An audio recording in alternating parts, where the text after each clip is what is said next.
이어서 강릉입니다. KTX 강릉선의 연일 매진 행진을 이어가는 등 강릉을 찾는 사람이 늘어나고 있습니다.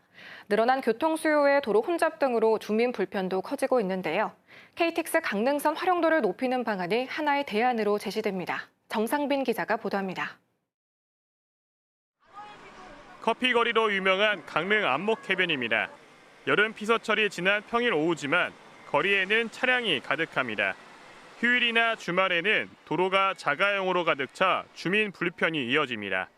불편하지요. 많이 불편하지요. 엄청 불편하지요. 사람 다니는 것도 그렇고 또 뭐 음식 먹으러 식당에 들어가는 것도 마음대로 못 내려오니까 편안하게 못 먹고 가잖아. 관광객 증가 등으로 실제 강릉에 머물고 있는 생활 인구는 30만 명을 넘어선 것으로 분석됩니다. 하지만 강릉으로 유입되는 차량을 제대로 소화하기에 교통기반 시설 투자는 충분치 않습니다.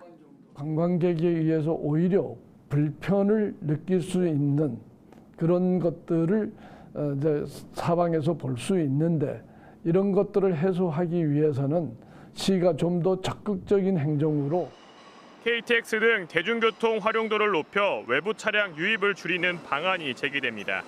KTX 강릉역 승강장을 확장한 뒤 KTX 2대를 연결해 수송 가능 인원을 최대 2배로 늘린다는 겁니다.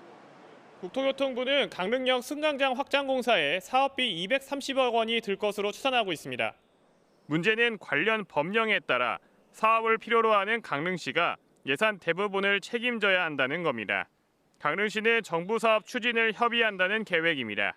철도의 직량이 될 수 있게끔 노선당 직량이 될 수 있게끔 지속해서 저희가 관계기관에 꾸준히 건의를 하도록 하겠습니다.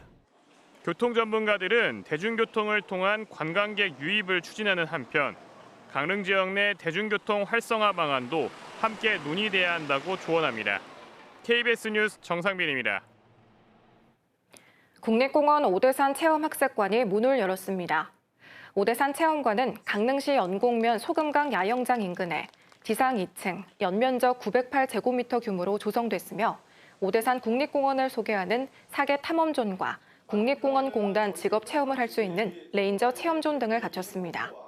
체험관은 무료로 이용할 수 있으며 기후위기와 탄소 중립 등 가족 단위 관람객을 위한 환경교육 프로그램도 운영됩니다. 양양 울릉 정계 여객선 노선 신설이 본격적으로 논의됩니다.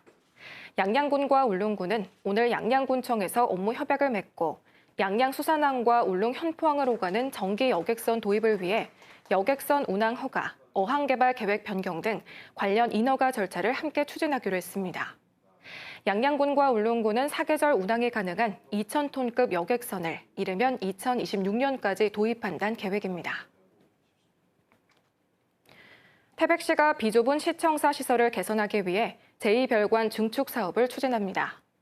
태백시는 내년 말까지 사업비 67억 원을 들여 본관 청사 뒤 테니스장에 지상 4층, 전체 면적 1,999제곱미터 규모의 제2별관을 중축하기로 하고 다음 달 공사를 시작한다고 밝혔습니다.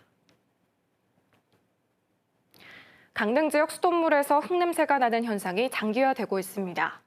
강릉시는 수온이 18도가 되면 흙냄새를 유발하는 물질을 생성하는 조류 개체가 없어지는데 현재 수온이 23도까지 오르는 등 날씨의 영향으로 오봉 저수지에 흙냄새를 유발하는 물질이 계속 생성되고 있다고 설명했습니다.